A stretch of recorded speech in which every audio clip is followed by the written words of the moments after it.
के आने के साथ साथ क्या हुआ, व्यक्ति अकेला होता चला गया। जो व्यक्ति पहले एक दूसरे के साथ बैठता था, बातें करता था, अब सब अपनी अपनी जिंदगी के अंदर अपने अपने फोनों के अंदर उलझ गए। आज से 30 साल पहले पूरा का पूरा गांव मेरा परिवार होता था, धीरे धीरे घट करके मेरा घर ही मेरा परिवार हुआ, धीरे धीरे मेरा परिवार ही मेरा परिवार हुआ। अब उस परिवार के अंदर भी मैं ही अकेला हो गया हूँ, मैं और मेरा फोन ही साथी रह गया और कोई साथ मैं ही नहीं। तो आदमी की जिंदगी की खुशियां और जिंदगी के दुख एक फोन के अंदर सिमट करके रह गए। यदि समय रहते इनके लिए प्रयत्न नहीं किया गया दोस्तों, तो आने वाली पीढ़ी बिल्कुल अकेली अपनी समस्याओं को किसी से साझा न कर पाने की स्थिति में रहने वाली है। मैं कहूँगा भारतीय ज्ञान परंपरा जिस विपुल वैभव के साथ कभी इस देश में परिलक्षित होती थी, वो जिन मंत्रों पर, जिन सूत्रों पर निकल करके आया, उनको स्मरण करने की आवश्यकता है और आज की समस्याओं के लिए गहरे संकल्प को लेने की आवश्यकता है। अंत में बस एक छोटी कहानी सुना करके बात को समाप्त करूंगा। खीर भवानी का मंदिर है कश्मीर में, वहाँ पर विवेकानंद गए, मंदिर टूट गया था।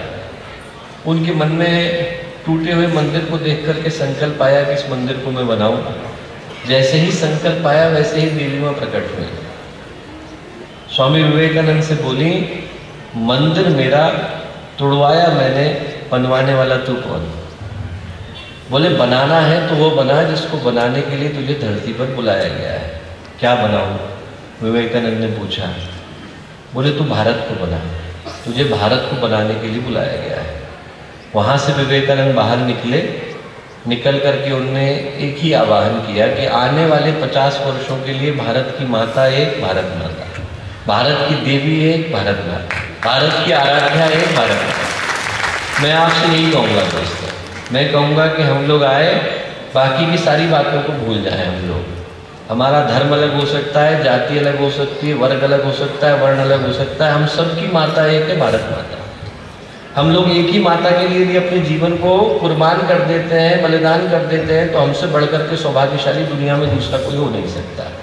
विपुल वैभव के ऊपर, एक गौरवशाली विरासत के ऊपर हम लोग आकर के बैठे हैं और भविष्य तभी उज्जवल होगा जब आज की समस्याओं से जूझ पाने के लिए हमारे हाथों के अंदर संघर्ष, साहस और बल पैदा हो सकेगा।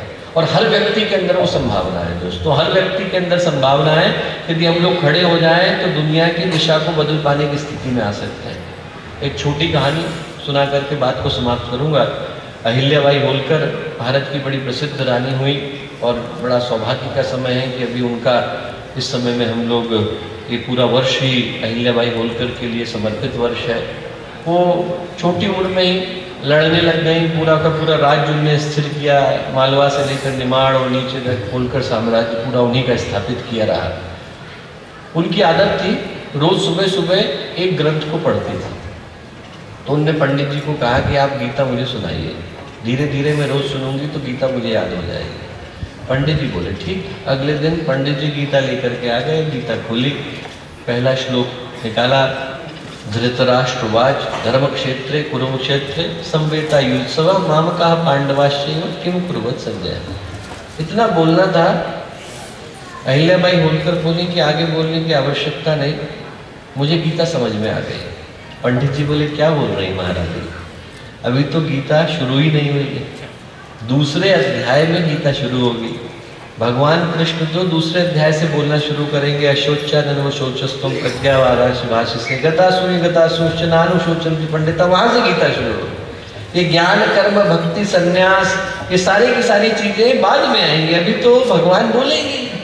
अभी तो जो कहानी का विलन है वो बोल रहा है धृतराष्ट्र, और वो भी कोई काम की बात नहीं बोल रहा है। वो भी क्या कह रहा है, धर्म क्षेत्र में कुरुक्षेत्र में मेरे बच्चे पांडु के बच्चे क्या कर रहे हैं बता।